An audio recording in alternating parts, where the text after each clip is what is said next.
പ്രശസ്ത നടി സൗകർ ജാനകിക്ക് വിട. വാർദ്ധക്യ സഹജമായ അസുഖങ്ങളെ തുടർന്ന് കഴിഞ്ഞ ദിവസമാണ് വിട വാങ്ങിയത്.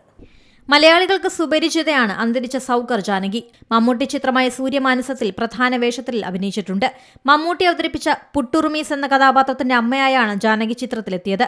1950 LV പ്രസാദ് സംവിധാനം ചെയ്ത ഷാവുകരു എന്ന തെലുങ്ക് ചിത്രത്തിലൂടെയാണ് ജാനകി സിനിമാ രംഗത്തേക്ക് അരങ്ങേറ്റം കുറിച്ചത്.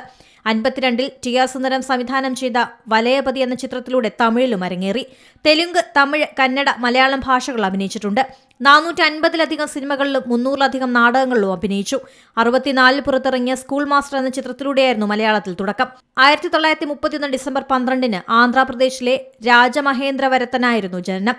തെലുങ്ക് ചിത്രം ഷാവുകാരുവിൽ അഭിനയിച്ചതോടെയാണ് ശങ്കരമഞ്ചി ജാനകി സൗകർ ജാനകിയായത്. 2023 പുറത്തിറങ്ങിയ അന്നിമഞ്ചി ശകുനമുലെ എന്ന തെലുങ്ക് ചിത്രത്തിലാണ് അവസാനം അഭിനയിച്ചത്. 2022 രാജ്യം പത്മശ്രീ നൽകി ആദരിച്ചു. തമിഴിലെ നിരവധി താരങ്ങൾ നടിക്ക് അനുശോചനം അറിയിച്ചിട്ടുണ്ട്.